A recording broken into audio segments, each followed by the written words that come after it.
Hi, everybody. Russ from My Hammers 11. I hope you're all safe and well. It's a bit sticky again, isn't it? I don't like it. Anyway, for YouTube channel, please consider subscribing and hitting the bell notifications so you made aware of any time we put new content on. We've got videos going up daily, but sometimes 2-3 times a day. And I wouldn't want you to miss any of the great stories and memories we have coming up.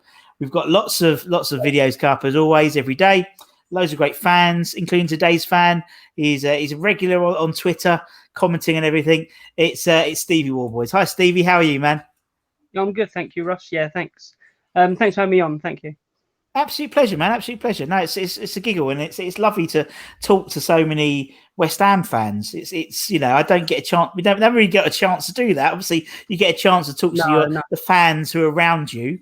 At the games or whatnot, or right, not me, because I'm stuck up there on my own. But it's lovely just to chat to people every day about West Ham and get people's opinions and things and stuff like that. Yeah. How's things been with you in sort of this weird lockdown world we live in? Yeah, it hasn't been too bad, to be honest with you. I went back to work quite early. Okay. The industry I'm in, we opened up quite early. I work in the betting industry, so we're linked to sport. So obviously, with football coming back on, we was back open, so it hasn't been too bad. Actually, it's been too bad.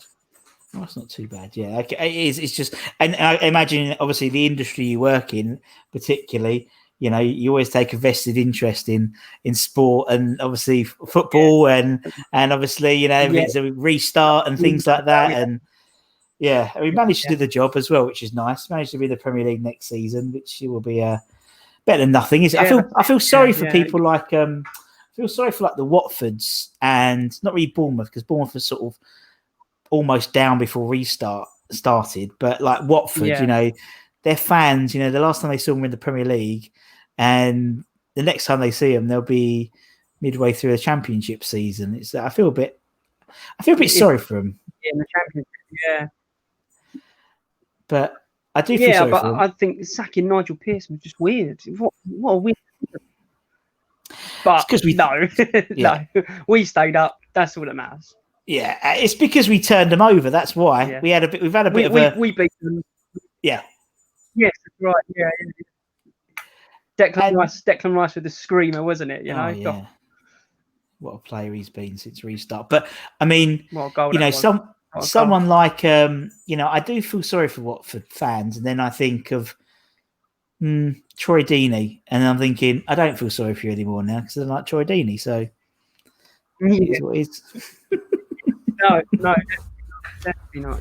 But to be fair, he's been a good player for Watford. As much as you don't like him, you kind of think it's kind of like that Arnautovic kind of player. Yeah, if he's on your team, you have that little bit of I don't like him, but he's all right. He plays for us, He's a bastard. For me, he's a bastard, but he's our bastard. Yeah, he's our bastard, isn't he? Yes, that's the whole. Yeah. We've had a few of them over the years, so we have. Yeah, definitely. So, and even more so, obviously, with someone like Kevin Nolan. Obviously, he's made a. He was our bastard when he was, and you can tell. I was watching it the other day. I was watching the West Ham, sort of us at corners, and I always used to remember Kevin Nolan standing by the goalkeeper, right, and the goalkeeper, right there all the time, just in the back, and as he's trying to go up for the ball, a little dig in his side and everything else, and just always in his way, and just and then the referee blows up, and Nolan's like, "Oh, you do nothing, not me, I didn't do nothing wrong." and obviously he's given that role to Antonio. He managed to do it, so exactly. Yeah. It's a little delay. Doesn't matter. There seemed to be that little bit of Antonio was making himself busy in the box. Yeah. Totally. So totally. He had he made himself busy in the box, didn't he? As you say, I think he's that from Nolan. Yeah, definitely. So And obviously with Stuart Pearce as well there now, no one's going to take no shit. Those coaching staff aren't going to take no shit from those players, are they now? Yeah. So anyway, no, exactly. No, right. Not a man you want to argue with, is he? I mean, I wouldn't want to come up against him. Oh God, no. Right. So The first question I always ask Stevie when I'm my Wi-Fi on, that might be better. Oh, it's whatever. It's up to you, man. It's up to you. If it works better, let me know. If not, doesn't matter. Anyway, we'll work around. You know, we've done the whole Zoom calls and stuff for 3 or 4 months now, so we can all work on it. Although Stevie's frozen in that position, doesn't matter. We'll carry on talking. Obviously, we've got the charity events coming up very, very soon. Thursday the 27th. Thursday 27th. Make sure you go on there. Stevie's back. Is Stevie back? Are we back with Stevie? I think so. Oh, brilliant. There we go. It's all right. I was just doing a brief interlude for the people watching the channel. So don't worry. I gave it a free plug. So it's all, yeah. So anyway, as I said, with Piercy and, Piercy there and Nolan, that, if you don't put a shift in, you are going to get ripped. Yeah. You'll know about it. Yeah. Oh, I'm looking forward to it. I must admit, that's one thing that I'm not the biggest Moyes supporter. I just think with what we've been promised, if you like, it doesn't fill you with a lot of joy, does it? Of David Moyes and things like that. And as you'll see in my Hammers 11, actually, I'm the type of person who loves a grafter. Yeah. In the team, I think you can have all these fancy players. I mean, Anderson on his day can be a world beater. Yeah. But if you get that performance, 1 in 10, 1 in 12, you're not. It's just no. I get you. No consistency there. No. And then we've got players in our team at the moment, such as Noble and things like that. You know what you're going to get. Noble's a limited footballer, and he'll probably be the first one to admit that. Yeah. But he will always give you 100%, always. Oh, definitely.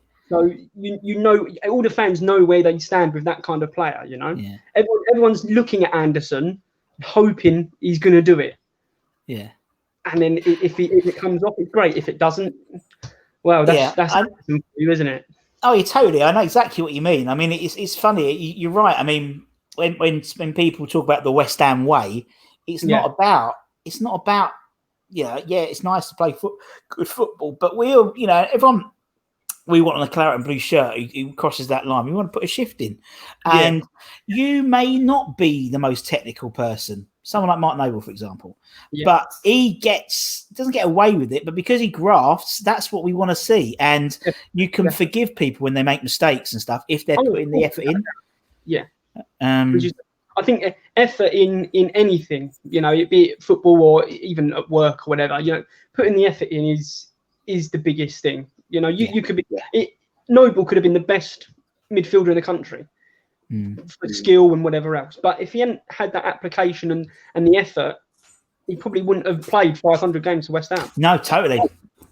And if you look at it, he's gone through how many managers? Like 7. I think it was 7 managers I counted today, and 5 of them I think have made him captain. And that tells you something. What we see for 90 minutes on a pitch on a Saturday or Sunday. They're seeing that 5-6 days a week. So obviously there's something there that Noble has that even behind the scenes we don't see, but the managers are seeing, the coaches are seeing, and they're thinking, this guy is class, And obviously Noble has been through games where fans have got on his back and he hasn't performed well. But I think he's a bit like a fine wine. He tends to, the last 10 games of a season, he seems to get a second wind from somewhere, and it's just like he's helped drag us through quite a few seasons by having a good, last end to the season. So that's it. No, I was about to say, particularly also, in this role that Davy Moyes has given him, sort of like 10 role. At the beginning of the season, I wasn't going to think Mark Noble was going to play number 10. You imagine Lanzini and it just suits him. It does suit him. Mark would probably be the same to say, this is a new role for me. I wasn't expecting this. He probably was hardly expecting to play, if anything. Yeah. And now we've done this new role. So again, he's sort of adapted. And it's similar to. Do you remember when we had Stuart Downing and Big Sam put him in the centre at the top of the diamond, wasn't it? Yeah, and he was just like a revelation in that, like completely like it's. It happens quite a lot, and I just think.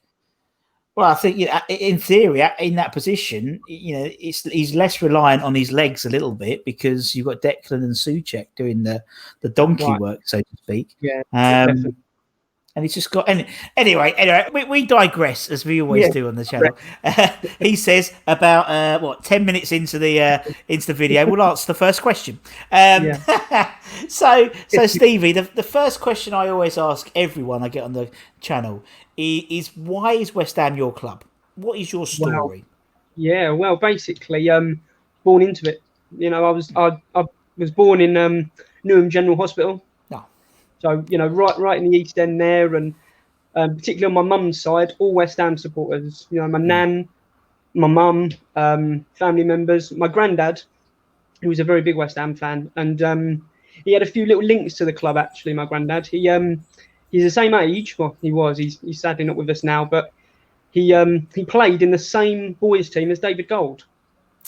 So there's a little, as I say, a little connection now. Lovely. And my granddad during the 60s and 70s, he was good friends with Bobby Moore, and he would drink in the same pub as Bobby Moore, and knew Bobby out of football and a few of the other players of around that era and things like that. So he was one of the faces over at the Bowling, and as I say, he had a few connections with the club, which is quite good. And not on my mum's side still. Nicky Hawkins is actually my cousin, so again, lovely a link there. So friend of the channel, friend of the channel, and obviously with the West Ham Fan TV, which is really good, and so I watched that with some interest. Obviously, Nicky being my cousin, and so if anything, West Ham chose me rather than I chose West Ham. So and do you know what? I would never have it any other way. I really wouldn't. You didn't get a choice. Just didn't get a choice, did you? From the East End, and you say what teams you support, and they're Man United, and you think, West Ham's just there. Why not? Why not? So that's my little story there. Do you remember your first game, Stevie? I do remember my first game. Yeah, again, great story actually.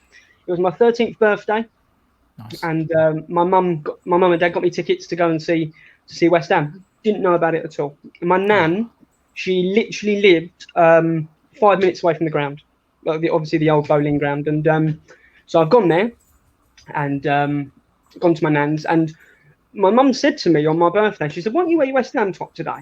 So I was like, okay, fair enough. We're going up to the East End. So I said, "Why don't you wear your top?" So I wore my top. And then all of a sudden, mum says, "Right, we're going over to the Bowling." Right, okay, well, what are we going over? Oh, I just want to go in the shop, I just want to go in the shop. So we walked into the reception area, as it was at the time, obviously over there. And literally, I'm standing there looking around as you do, things on the wall, and it's building up close to the kickoff. And we was playing Newcastle at home. And again, I didn't really take much notice, to be honest with you. And so I'm standing there in reception, and in walks Alan Shearer. And I was just absolutely gobsmacked. I was just like, wow, like, Mum, that's Alan Shearer. So I've gone up to Alan Shearer. I've got to pick pen and paper. I've gone up to Alan Shearer, the 13-year-old. "Alan, can I have your autograph, please?" So, got Alan Shearer's autograph. And literally, just as I turned round, I almost bumped into Sir Bobby Robson and Sven-Goran Eriksson, just as he'd taken over as England manager. Oh, wow. So my 13th birthday, first ever time of walking into the bowling ground, and I've met those three people. So that's one thing I can never ever forget. Can't forget it. It was my first ever game, 2-2 draw. I think Joe Cole scored that game. I think Defoe scored as well, I think, if I remember rightly. And then I was hooked. I really was hooked. Obviously, before, when I was younger, I did follow West Ham, but I'd never been. And I just sort of watched from afar, like games with Di Canio up at Old Trafford with a 1-0 FA Cup win. I watched from afar, and I thought West Ham were my team, but I never really had the chance up until obviously the 13th birthday for me to go. So, and then I've been hooked ever since. So yeah, You're right. Great experience. Once you're in, that's it. Once you're in, you ain't. There's no getting out. There really isn't no getting out. Just like Pringles. Once you start, you yes, can't. That's right. You can't stop. The thing is, sometimes after games, you know, I've been to games and we've been turned over 3-0, and you just sit there and you think, why do I do this to myself? Why? But then, you know, you look at the program and go, oh, we've got this team's hoping tickets, you know. So yeah, it's so true. Yeah, exactly. You go home, you sit down, you take Match of the Day off Series Link because you don't want to watch it the next day. The amount of times I've done that in the last few seasons, and you go, oh. And then come Monday, you're like, hey, okay, here we got Newcastle at home. You know. I don't think I've watched Match of the Day for 3 years. I think. No, I don't think I have. Complete, but it's this, you know, and it's that someone put a thing on Twitter. I think it was today, and it was like one of those sort of flow charts. Oh, and it was it was a triangle. It was like blind optimism or something like that. Realization, depression. Back to blind optimism, and it's so true. It's like that's isn't it? That's us. For no reason at all, having just scraped relegation through relegation, with 2 games to spare. I think next season's our season, but I don't know why. And I know as soon as the fixture list comes out, I look at it, and we've got Liverpool, Arsenal, Tottenham probably first 3 games, and I'm looking at it, and then straight away I'm looking at the bottom and looking who we have to beat at the end of the season to stay up. You know, and that's me, and I'm done. And that's when you're hoping for a West Brom at home or something like that, and you think, we've got to win that. Yeah. You know, you're looking for maybe a London derby like Fulham, where you think, we could get something from that. You know, hopefully the boys will be up for it, sort of thing. You know, because you know there'll be something riding on it. It'll either be knowing West Ham, we could get into Europe. Yeah, exactly. It could be relegation, or it could be Europe. Exactly. Yeah. And nothing surprises you as well. Nothing surprises me. You know, some guy said the other day, I interviewed him and he went, do you know what, Russ? You know, we could win the Premier League next year or get relegated, and neither would surprise me. And it's so true. Yes, that's so true. I totally agree with that. Totally agree. I mean, people look at West Ham fans and go, we could win the Premier League, and you're like, yeah, but Leicester done it. Look at the teams who've done well, and to get them. Like, look at Sheffield United last year. They were pushing before lockdown. Obviously, after lockdown, it changed a little bit, but they were still pushing there, and that could have easily been us, but it wasn't. So, but next year it could be, So with us, I mean, obviously, I work in the betting industry. I have said to people before, never, ever, ever bet on West Ham. Don't do it, because the week that they're the home banker, they lose. The week they got Man United away, we're going to get something. So don't back us. It's so true. It's so true. But we love them, and it's just it's just such a bizarre thing when you look at it in retrospect to other teams. I mean, I interviewed my best mate the other day, and I said to him, I asked him the same question as you: why West Ham's your club? And he went, well, because of you, Russ. Because don't you remember at school? They said, we started playing, we always played like football, and then it was like, right, okay, West Ham versus Arsenal, West Ham fans versus, and he was like, who am I? And I went, you're West Ham. And I said, I'm really sorry about that. And he listed off Arsenal's achievements since then. I've missed the Invincible season, 5 FA Cups, and I wouldn't have changed it. And I said, I know exactly what you mean. It's such a bizarre thing. And then you say to him, but do you remember that time we beat Man United at home? Yeah, exactly. Yeah, of course, Or that time we went to Chelsea last year and won. Oh yeah, of course, And it's so true. We had who do we have? We had Chris Akabusi on, and he said exactly the same thing. He went, for 51 weeks of the year, everyone takes a mickey out of me. But that one week we beat Chelsea, I can rib my Chelsea mates for that week, and the Tottenham. And he says, you'll have 3 of them, 3 or 4 times a season, we turn up. And it is frustrating. Unexpected time. It really is most unexpected. We could be on a bad run, 3 or 4 games. You haven't scored a goal. We've been turned over, and then all of a sudden, where did this West Ham come from? Yeah. Wow, we're actually, we played since restart, since after that Tottenham game, like when we had the Chelsea game, and it was like, oh fucking hell! But for some reason, I knew we were going to win. I don't know why. I had the feeling that night as well. I did. Something was just telling me that maybe we'll get something tonight. I must admit, I wasn't expecting a win, but I thought we'd play well and get a point, and that could then push us into getting things elsewhere, But obviously, Yarmolenko scores the winner, and we just kick on from there. And it was brilliant. It really was brilliant. Just a shame that there was no fans there to see it. So I was there. So I was there, Steve. That's right. I cheered for the other 60,000. I took a picture outside. The fans go crazy. There's just me like outside the stadium. You were Mark Noble at the time. That was about it, wasn't it? Oh yeah, me and Mark. Honestly, I was gutted. I was gutted. But then why would I obviously I saw Mark was in my eye line, and I saw when that third goal went. And basically, and we talked about Mark before, and we'll probably talk about him in year 11 by the sounds of it. But anyway, he's such a fan. And it's such a unique thing to have your captain and a guy who's played all his career at Bark at the loan spells, And you watch him, and he wasn't in the team, but he was sat in a disabled area. That's where he put them all the auxiliary squad. I think Davy Martin was next to him, or 2 meters apart, and he kicked every ball, and you saw him like we would do as fans, and he is a fan. And then when that goal came in, it looked like he was going to punch a hole through that barricade. It was mental. And as soon as that whistle happened, he leapt over the barrier onto the lower tier. Could have fucked up his ankle, thinking about it, but just because he wanted to get down that tunnel as soon as possible. And it was like, I've always been a Martin Noble fan, but that just endeared me even more to him. Because you knew it's no bullshit when he talks about being a West Ham fan. And it's not anyway. We know it's not the case, but you can't fake that. And it kind of is, to me, is kind of that link between fans and players. Definitely. He's living my dream. He's definitely living your dream.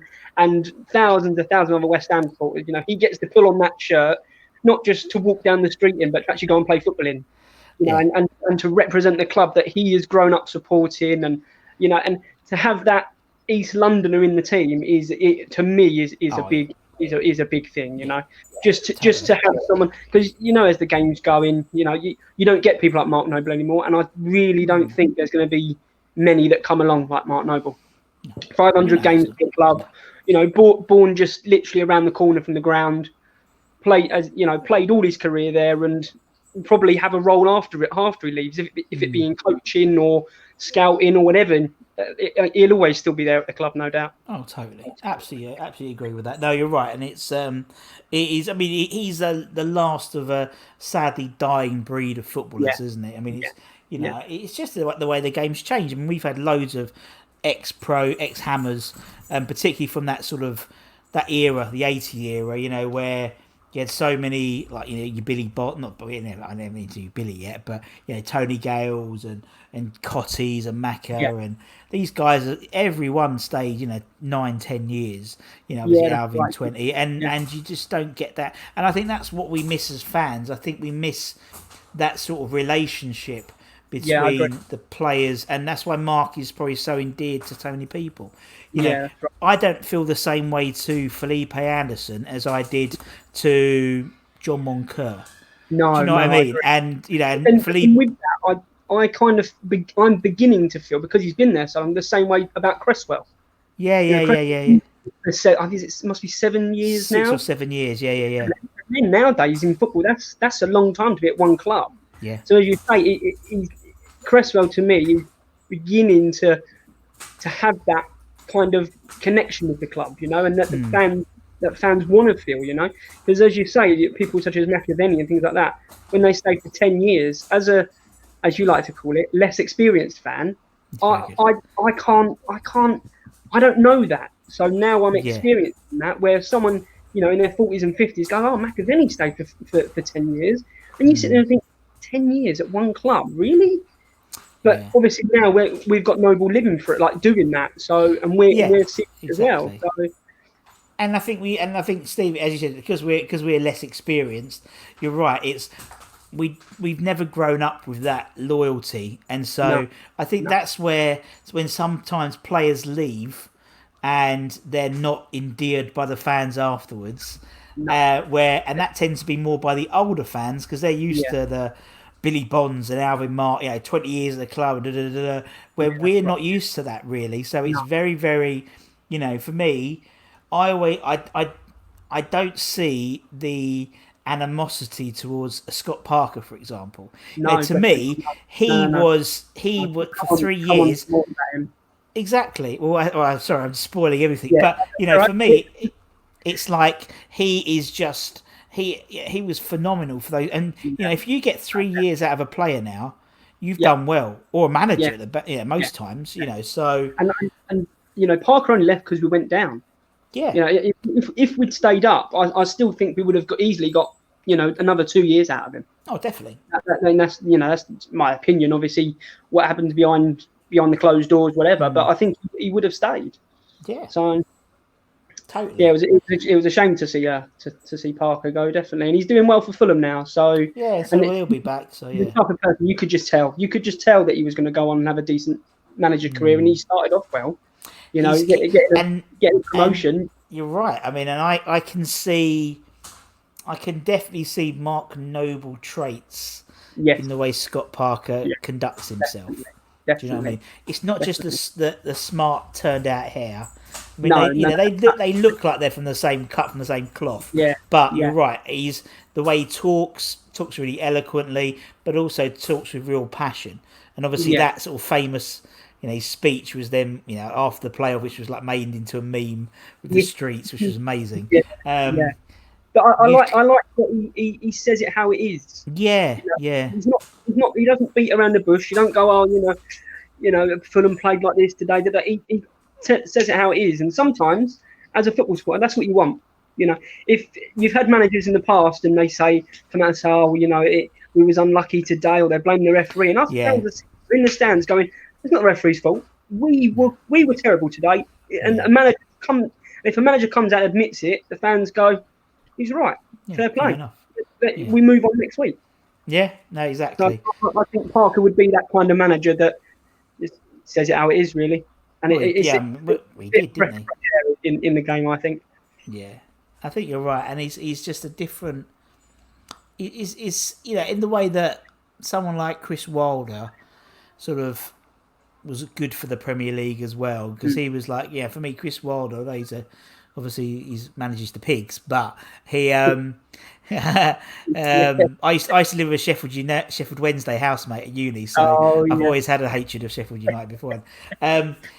But he's a very workman-like, grassroots, and again, then you compare him to like Guardiola or Arteta, who has, and it's good. And Scott Parker being this sort of young English, up and coming manager, definitely. Yeah, and it's really nice because I think it's just good for the game, and it's nice that he's in a way emulating Wilder rather than trying to emulate Guardiola. Yeah. That way, rather than doing the slick passing way or whatever, he's quite happy to take on grafters and to do it his way and not just a carbon copy of Guardiola or the way that Klopp's done it. I think Parker's becoming his own manager, and I think that Noble, if he wants to go down that route, would probably do exactly the same way that Parker's done, I reckon. Yeah, no, I agree. And that nicely segues into your Grafters 11 or whatever it is, Steve. There we go. Nice segue. We get there eventually. So, as I said, Amma's 11. The idea is 11 players. The only rule is you have to be alive to see them play. Not necessarily seen live, but being alive to see play. So that's why we put that in. And you can talk about whoever you want to talk about, which is great. So by the sounds of it, there's going to be sort of grafters theme to it. Players that I thought were good grafters. Yeah, I mean, nice. There's a few in the team that I think would probably divide opinion on the word grafter. But from what I saw, I thought that they pretty much gave their all for the club when they played. So, cool. All right, let's start off in goal. Who's in goal for this team then, well, for me, I mean, you've got some good goalkeepers around. Obviously now you've got Fabianski, and before that we've had Adrian and things like that. But for me, Rob Green, without a doubt. Rob Green. Yeah. I remember seeing him play for Norwich. I think we played them in a cup game. I think we might have beat them, but I think Green had a good game, and I sat there and I thought he's a very good goalkeeper. I'd like to see us go for him, and because I think if I remember rightly at the time, we were flitting between like Roy Carroll and there was a few other goalkeepers around, and we didn't really have like a solid number one. No, and I think Green come in and made his, and obviously, I mean, you can't talk about Rob Green without talking about the one man. what's the word, like one man show at Arsenal, you know, everything was, he just stopped everything, and they threw absolutely everything at him, and he stopped it all. Adebayor clean from on goal, bam, save, you know, 2 yards out save. He was stopping everything that game, and I mean, obviously we got the 3 points that day, and but Green was star of the show without a doubt. So and there was a few other games that he played in that he stood out. I remember Man United at home. I think Ronaldo was, you know, doing flicks and tricks and whatever else. And I think he tipped one just round the post, and just in some games he managed to really get us a few points, you know. So and that's the mark of a good goalkeeper, isn't it? Not necessarily it's when he digs out those points for you. You know, obviously strikers, they score the goals, they win the games, but it's those games where, you know, it's 1-0 or a 0-0 or 2-2, and the goalkeeper's got you those points. And I think Greeno, you know, I mean, someone would have probably done the stats. You know, to be honest, I reckon he's probably got us the most points, so to speak, from performances. Yeah, just because I agree with that. Actually, yeah, I agree with that. Absolutely, but it's stellar. Okay, who's next? Go on, you go for the team as you want to, Stevie. I will go for. I'll go at right back this time. Yep.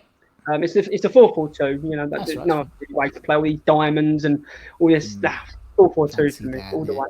Particularly for the grafters 11, you know, you couldn't have a grafters 11 and play, you know, some sort of continental three at the back with the two wingers cut. You know, it wouldn't work. It has to be a 4-4-2.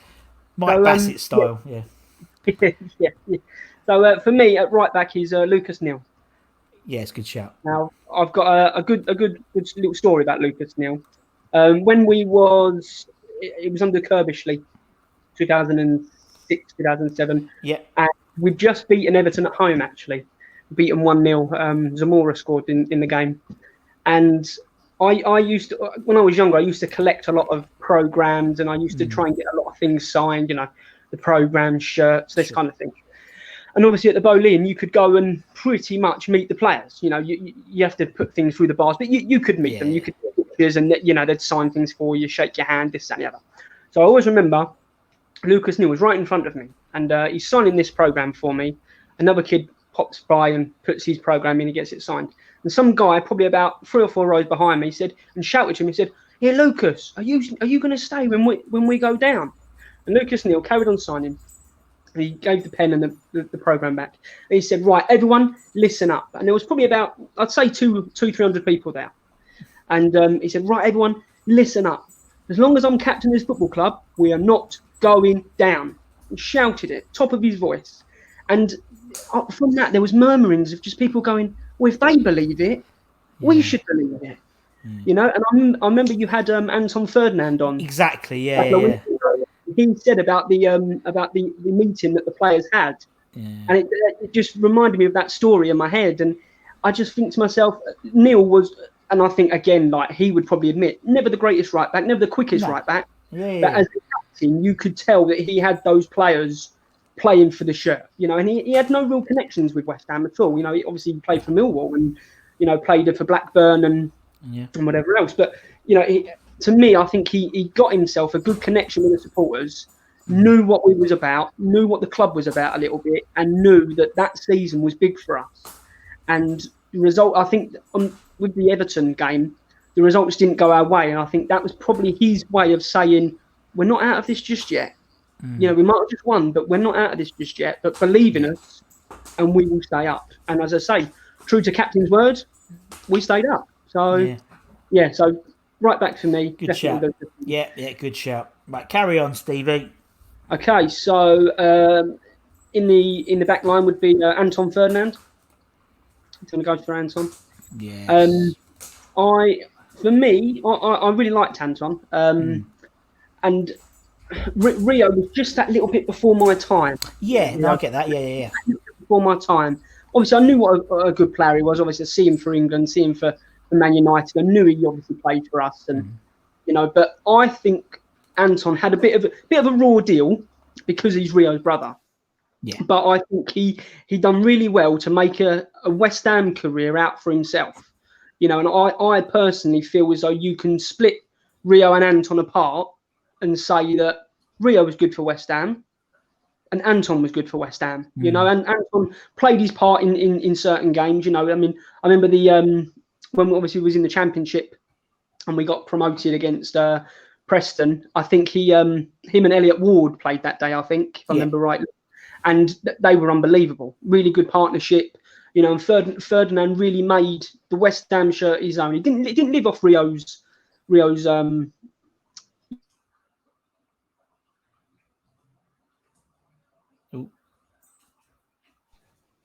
think we've lost Stevie. Hello, Stevie, you're back, man. Hello, hey. Hello, Stevie. Oh, we've lost Stevie. Anyway, back to the charity event, the 27th of August. Make sure you get your tickets. And Stevie's back. Here he is. Another little plug for the charity event. Don't worry. Sorry to interrupt you. Yeah. Caravan's on. Yeah. So rather than staying on Rio's coattails, as you said. Yeah.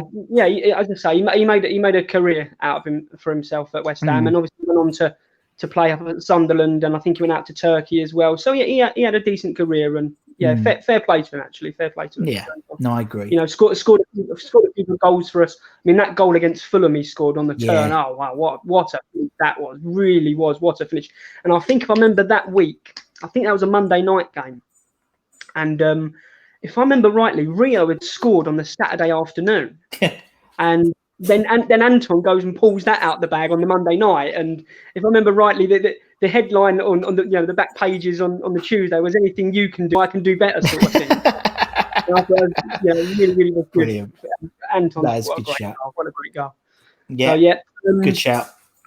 Who's Anton going to partner? He's Ginge Collins all day long.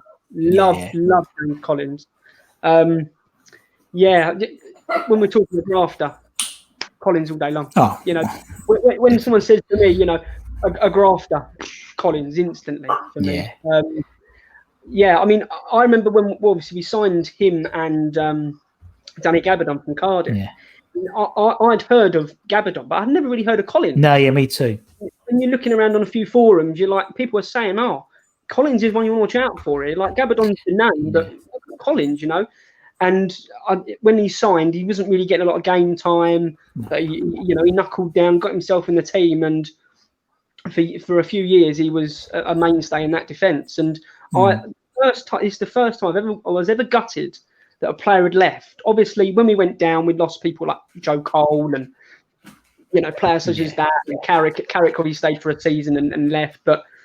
You know, when Collins went to Villa, I remember sitting there at night time and I was just gutted. I was like, I can't believe we've sold him. I really was gutted. So yeah, I know. Definitely. But and it's weird. I mean, people. I mean, I might be in the minority, but I can't remember the first spell as well as the second spell. Maybe because my memory was going. But you know what I mean? He came back a far better player than he left. He came back a far more West Ham player. He wasn't. He was more rugged and grafty, and had no hair and a beard. No, that's right. I know. I know what you're saying. Yeah, because wasn't his debut against Man United in the cup? And I think he got 2 that night. If I remember rightly. Quite possibly. Back home, Christ Almighty, Yeah, it's even 2 good goals, and obviously they were headers, Russ. Obviously, Yeah, of course. But I mean, he's a great player. Great player. Such a shame the way he left. Such a shame. Yeah. I think it was. I mean, personally, I think if the current management regime was in charge, then. I think he wouldn't have left like that. He wasn't a Pellegrini player. No. We know that. And I think it would have been very different if he was, if he wasn't, if Moisey was in charge, because obviously with Stuart Pearce and people like that, he would have definitely got his testimonial year because, they have, testimonials are a real British thing, really, aren't they? Really, so you don't seem to get them too often out at foreign players, but we're outside of the UK. So, it would have been a different story, I think. Right. It would have been good to see, I think, that testimonial. Oh, yeah. Colin Stevens going through people, like not really caring and whatever else. It would have been against Cardiff probably, or Wales, wouldn't it? Probably. So it would have been good fun. Right, okay. Ginger Pele is in. Who is next? Right, so at left back, I struggled this one. I really struggled here. Obviously, we had Konchesky there at left back. Good, solid professional. Obviously, that goal in the FA Cup final. But for me, I've gone for George McCartney. Oh, nice. Love a bit of George McCartney. For me, solid professional.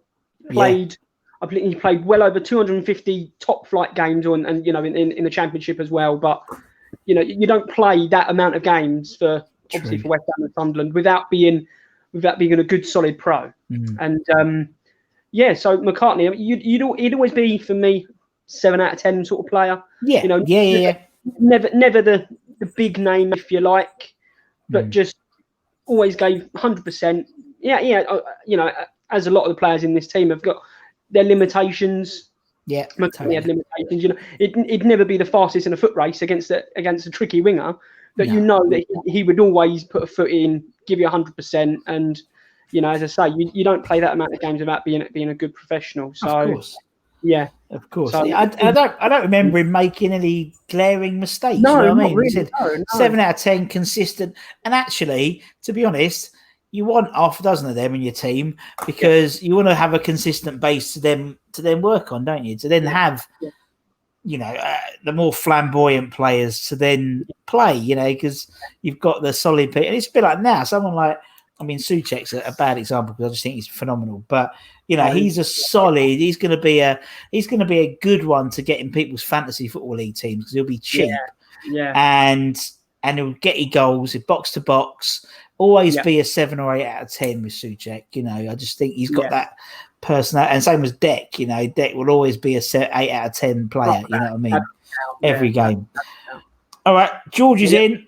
Let's go to midfield. Here we go, midfield. Right, so on the left, I've put in Matthew Etherington. Oh, Matty. Yeah, Matty's going there for me. Again, solid professional. Always gave 100% for the club that I saw anyway. Yeah. And actually could actually go and beat a man. Nowadays you get wingers who like to cut inside, or they're not really wingers. Preaching to the converted, Stevie. Yes. Preaching to the converted. He would bomb down that wing, and again, when he left us for Stoke, I remember sitting there thinking, when we come up against Stoke, he's going to be the player who's going to cause us some damage. Yeah. Because you just knew it was about, and the way obviously Stoke then played, the ball's in the box, and Etherington can put a ball in the box without a doubt. Pinpoint accuracy sometimes, and that goal against Ipswich, playoff semi-final. What an absolute screamer that was, So, sometimes you just see that on YouTube or something. You think, I've got to watch that. Oh, what a goal. What a goal. It just gets better every time you see it. It's weird. It's one of those. So, he was the last. He was the last of that. We had like a procession of like good left wingers. So he was the last one, I'd say. Before that, we had Lazaridis. Before that, we had like Matthew Rush, Matthew Holmes. These are a bit before your time. But, those, so to speak, but, he was the last of that sort of generation because then it just got a bit too complicated. And, and I just think there's something. And that's why, I like, obviously, Antonio up front is great. He scores goals, but nothing beats him bombing it down that wing, terrorising those and chipping a ball in. It's just like... And having someone like Bowen to do that now is fantastic. And a little bit back to the old school. Although he cuts in quite a lot, he's still got that ability to just drop his shoulder and just go around the fullback. And as you said, there are a few similarities with Etherington and Bowen that I can see. Definitely. Bowen, as you say, Bowen does have that real quick turn of pace on him, doesn't he? So, but Etherington always looked like he'd get blown over by a strong wind. You know what I mean? Bless him. He wouldn't. If it was going to kick off, he wouldn't be in the. He wouldn't be in the middle. He'll do the little the little petulant kick at the end, wouldn't he? He'd like, after it's all kicked off and some, all the fights happen. He'd go, like, but he was a good egg for us, that's for sure. Yeah, and I think with Etherington, like obviously on the professional side of it, like he worked really hard for us. Obviously, there's been a few interviews with Etherington, and he openly admitted that he had a problem and things like that. And I think he done really well to stay at the top of his game, So so fair play to Etherington on that, and definitely deserved a side on that left wing. And you never know, there may be another interview with Matthew Etherington coming up. Well, there we go then. That's all we'll say. That's all we'll say at this point. Yeah. Make sure everyone watches the live stream next Thursday. Fair enough. Not a coincidence at all. I've made that point, but anyway, not a coincidence. It's just popped in my head, those two things. Yeah, just in case you can't. And all nice round guy as well. He's lovely bloke by all accounts. He had no links with West Ham that I don't think anyway. No, but not obviously. I don't think. Leaving, always had time for the club, always had time for the fans, and it always says great things about us. And he says that he misses his time there. And I think in his heart of hearts, he probably needed the move, but he might not necessarily really wanted it. No, it's more a change. It was a change as good as a break, whatever they call it, and I think that's clearly what he needed to get away from everything, get away from London. He'd obviously been there for a long time. Obviously at Spurs and he was at Peterborough beforehand, wasn't he? I believe, and so I think it was all just get up, get up north, so to speak, and just try. And by all accounts, when you talk to, like, I listen to, I love the Peter Crouch podcast, and obviously he talks about Tony Pulis and how much he basically literally put Matthew Etherington in a blanket. He it was his boy, and he was, because he was so, and maybe that's what he needed. He needed that that sort of fatherly presence, really. Football, and football's a tough game, and maybe he wanted that, there, and he had a good crowd around him and stuff. So I think as fans, we really don't see that human side of players. No. Sometimes, we we saw Matthew Etherington for 90 minutes on a Saturday. But obviously there was things going on behind the scenes. So as I say, to stay in the team, to stay in the a Premier League player and have that going on in the background, you've got to take your hat off to him. Definitely. Definitely. Totally. All right, Matty's in. Who's next then, Stevie? Right, I'm going to nip over onto the right wing this time. Sure. And because I think you can kind of guess my two in the middle. I think you can guess them. But Jonathan Spector and Hayden Mullins, quite obvious. But so on the right wing, I've actually gone for, and this is where I think it would cause a bit of controversy, that'd be Marlon Harewood. He didn't play on the right. No, not at all. Honestly, I think it's a great shout. As I say, he didn't always play there on the wing. But when he did, it was kind of like a battering ram performance, a little bit like an Antonio, if you like, maybe a bit more quality, I think, in Harewood's finishing. You got a feeling with Marlon that you knew what he was going to do. Where Antonio, I don't think he knows what he's going to do, let alone the defenders. But I think Marlon sort of had an idea of what he was going to do, whereas Antonio was kind of like, "Am I going to put it left? Am I going to put it right? Oh, chance is gone." Yeah, Marlon knew what he was going to do. Yeah, so and you can't talk about Marlon Harewood without talking about the FA Cup semi-final. Yeah. Whenever you see Marlon Harewood, for me, just the visions of that goal up at Villa Park, and sending fans into apps. Oh, it was unbelievable. Awesome, it really was unbelievable, And the noise that was coming through from Villa Park was just unbelievable. Really was unbelievable. Yeah, no, it was. And actually, I remember at Upton Park particularly, because obviously where I used to be next to the police control box, but so between the Rio stand and the Bobby stand, where there was like a scoreboard there, wasn't it? And then basically it was like windows, so you had the police control room, and I was there, and that little corner I always used to call Harewood corner, because he would always end up in the. It's like like that kid at five-a-side who would get into a corner. Yeah, I mean, my brother used to. He'd get into a corner and he would never get out because he wasn't skillful enough to get out. He would always do a little drag back and end up going down the byline. It was like Harewood corner. You knew he was going to do a little twist, but no, I think it's a great shout. And put it about. You know, he'd always give his all, and you know, he did a great job for us. I think. I think he's in that era. You know, him, Zamora, Colton. He was good shout. No, I like that. All right, let's go into central midfield. I put them down straight away. So Jonathan Spector and Lauren Courtois. That was before your time. Jonathan Spector and Hugo Porfirio. Yeah, that's it done. Okay. Anyway, move on up front. Go on in. Obviously, Scott Parker. Yeah, Scott Parker's down. I used to love watching Scott Parker play. You know, when you saw Parker in your team, you knew you had half a chance of getting something, you know, and just simply the fact of he would give everything for 90 minutes. He was on the left, he was on the right, he was breaking up play, he was, you know, clearing things out the box. He was just here, there, and everywhere. And I remember for my brother's 16th birthday, we went up to West Brom, West Brom away, 3-0 down inside the first half hour. You know, looking at my brothers, thinking, "Well, this is a great day, isn't it?" You know, happy birthday, bruv. You know what I mean? And then second half, we was going to go. You know, I said, we might as well go. We're never going to come back from this. This is when we had Avram Grant, obviously, as manager. And brother said, "No, give it 10 minutes." All right, fair enough. And we've come out like a team possessed, absolutely possessed.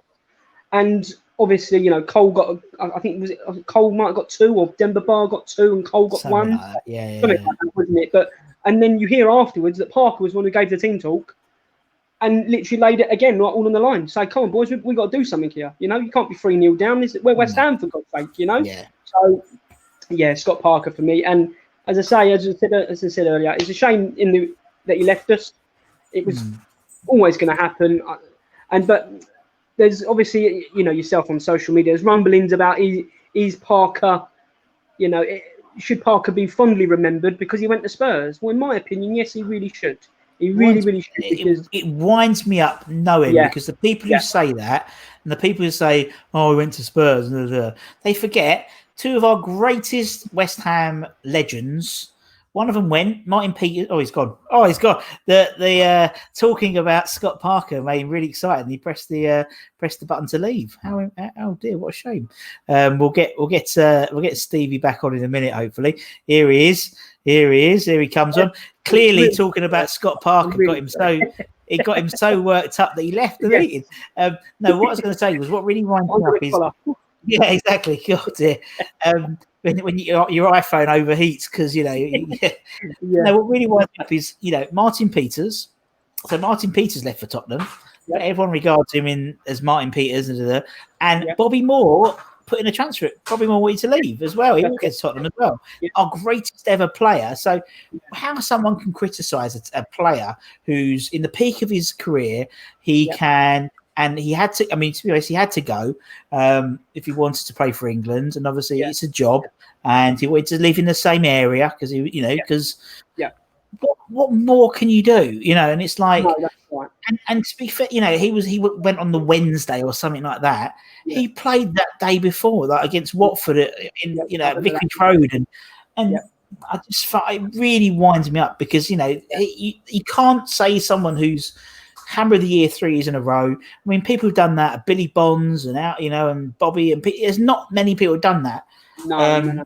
It really, really, really bugs me.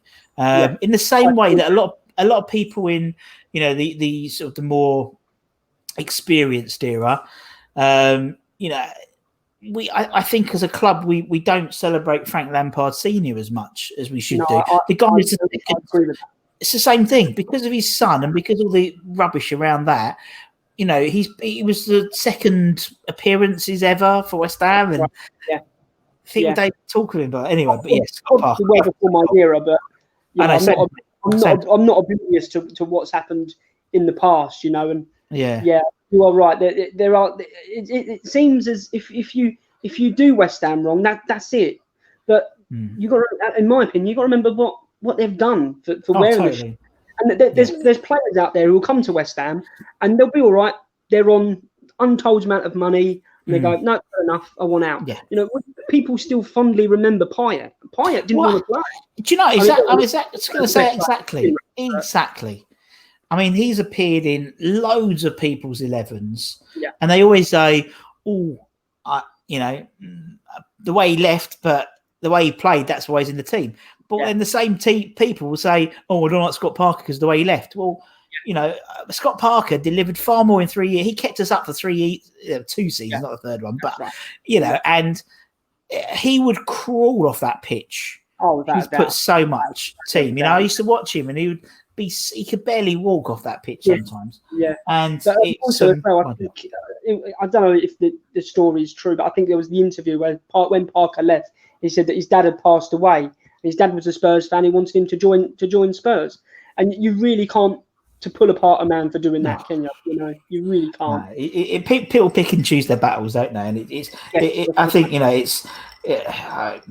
Anyway, I'll get off my soapbox. Anyways, so we'll move on. We'll move on to Mark Noble, shall we?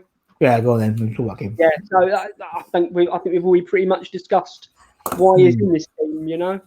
Again, living the dream that thousands of West Ham fans up and down the country have always dreamed of doing. Pulling on the West Ham shirt, playing just one game for us, two minutes for us, or whatever. Noble's played 500 games, and again, if you ask Mark, he'd probably say, "I'm a limited footballer. I'm not the quickest. I haven't got a box of skills. I can't do the flicks and tricks that other players can do. But one thing I will always give you is 100% for the badge, 100% for the shirt, and I've always got the club's best interest at heart." And you think totally of players that have come through the door. I mean, you've got like Pablo Zabaleta coming through the door. Premier League winner. Argentinian international at the top of the game, and even he has said before that Mark Noble is Mr. West Ham. As soon as you walk through that door, the first person you see is Mark Noble. And other footballers, obviously across the game, have said that Noble is ultimate professional. He is about that. West Ham, and just I think you can't have a less experienced fans come as 11 without Noble either being in it, or you're really struggling to find someone else to put over him, I think. Yeah, no, totally. And I think also, I mean, it's quite encouraging when you listen to Moisey talk about the players he wants to bring into the team, in that they need to understand what it is about being a West Ham player. And it's almost like he knows that we're going to lose a massive chunk of the connection. Another season, I reckon, maybe two. Yeah, I think another season. Yeah. But again, I just don't know.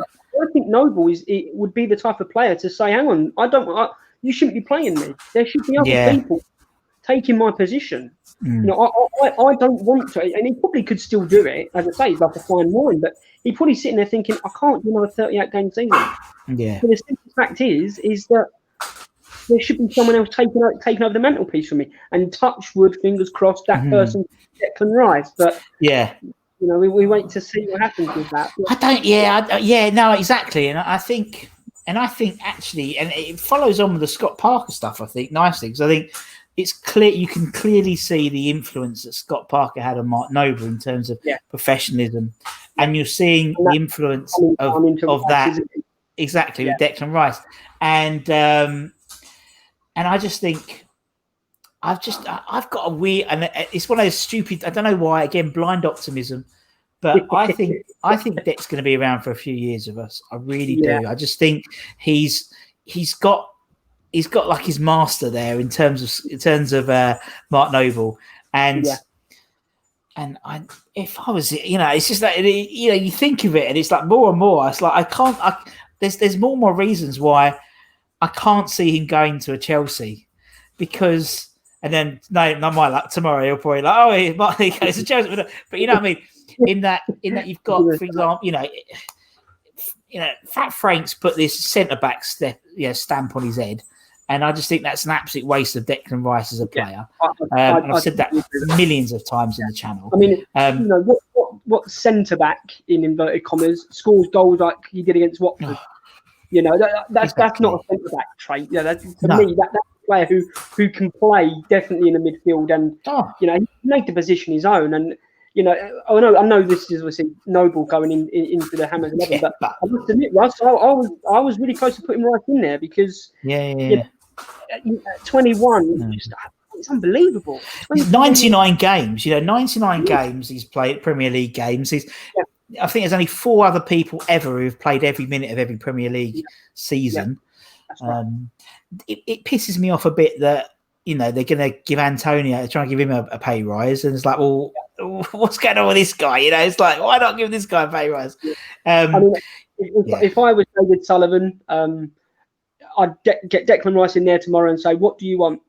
Yeah. If Rice, I want 200 grand a week. All right, sorted, done. Yeah. Because he's such a valuable asset, and I think that Rice is the type of player, and I think this probably does actually stem from a bit of the learning from Noble that Rice has got a good thing going on at West Ham. No matter who you support, I think you can say that Rice has got a good thing going on at West Ham, right? And Noble's probably been in his ear. I reckon anyway. You know what, Dec? You could really, really, really be something here. There's no guarantee that if he goes to a Chelsea or a City or whatever, he's going to start every single game. There's no guarantee. No. But West Ham, Moyes loves him. The fans love him. He's earning good money.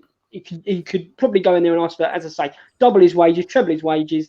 And if you're the owner, you should be sitting there thinking, we need to get this 21-year-old tied down to whatever he wants, because he's our biggest asset. And if then Rice comes in and says, look, I've done my bit for West Ham now. I want to move on. Golden Sullivan can say, well, here we go. We'll let you go, £100 million. Because I've said this, and you may have seen it on Twitter or whatever, but I've said to people on Twitter before, if you've got players such as Pogba going for 80 million, Harry Maguire going for 65, 70, Rice at 21, in my opinion, and I know that obviously the market's changed a little bit, but I wouldn't do no deal for less than 100 million. I really wouldn't. That's just my personal opinion. Yeah, no, I totally agree. I just think and I think I've said it many a time on this. It's like it just he's made that position.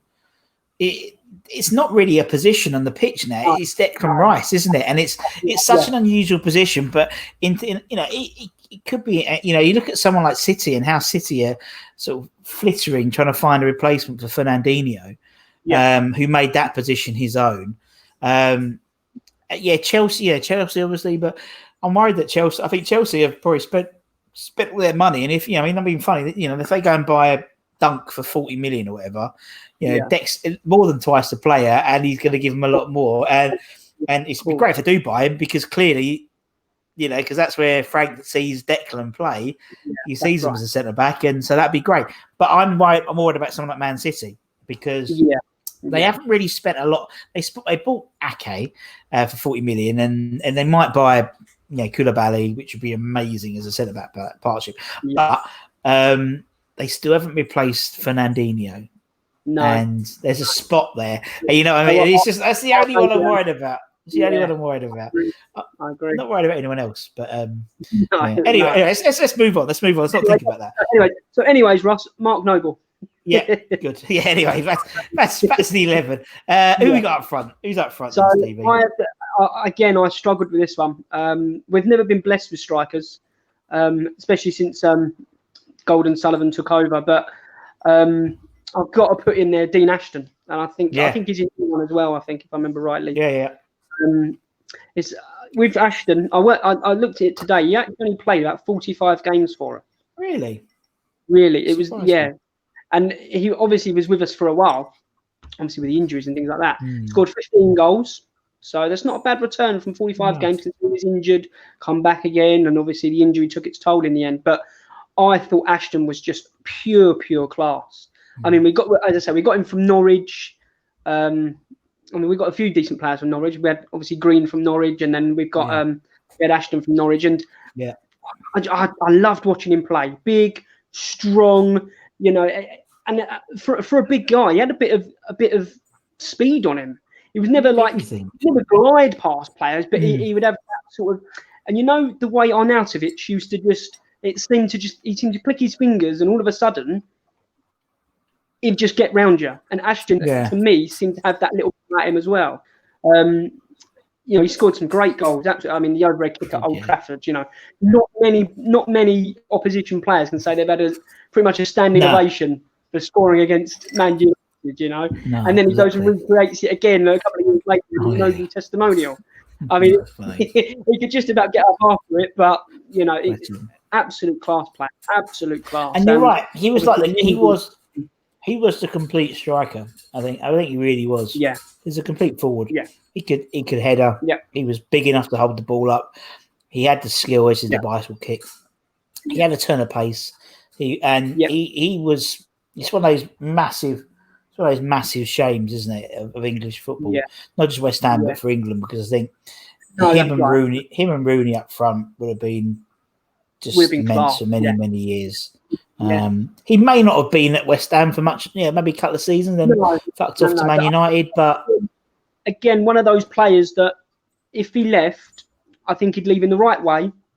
Yeah. And a lot of fans would go, "No, fair play to him for that."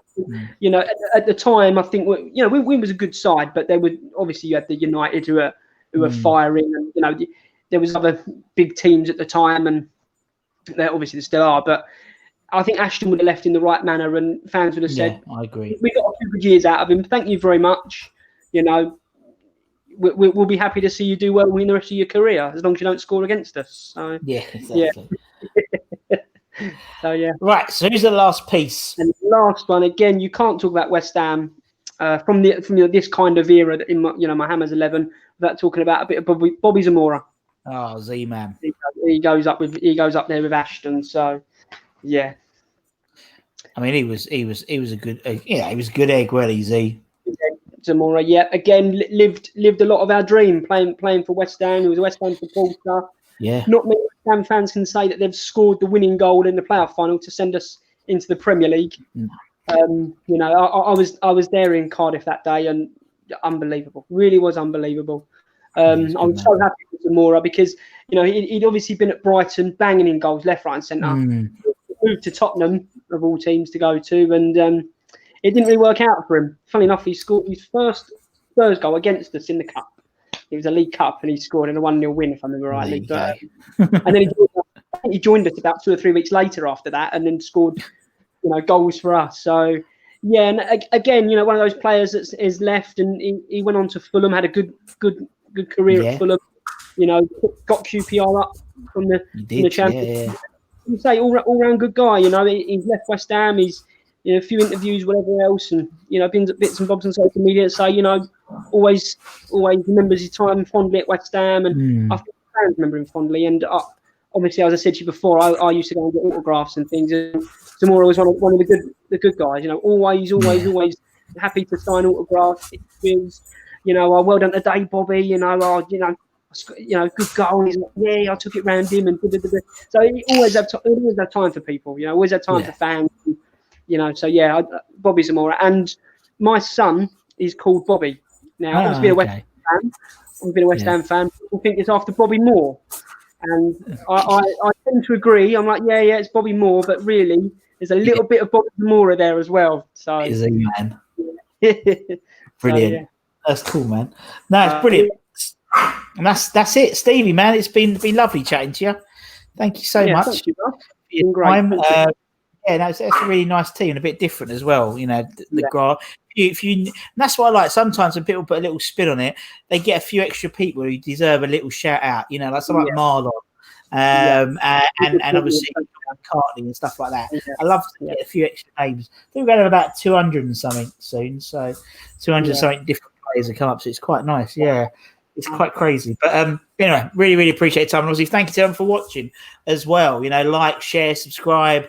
Don't forget about the charity event on next Thursday 27th, from 8 o'clock. There will be an ex-Hammer interviewed as well, hopefully. No, not telling you who it is yet. Although if you watch the video, you probably know who he is now, potentially. And until next time, for me and Stevie, take care, everyone. Stay safe. Come on, you Irons, and we'll see you again very, very soon. Stevie can just about do it because he's holding his phone, so he's a bit buggered away. But anyway, take care, everyone. Stay safe, and we'll see you again very, very soon.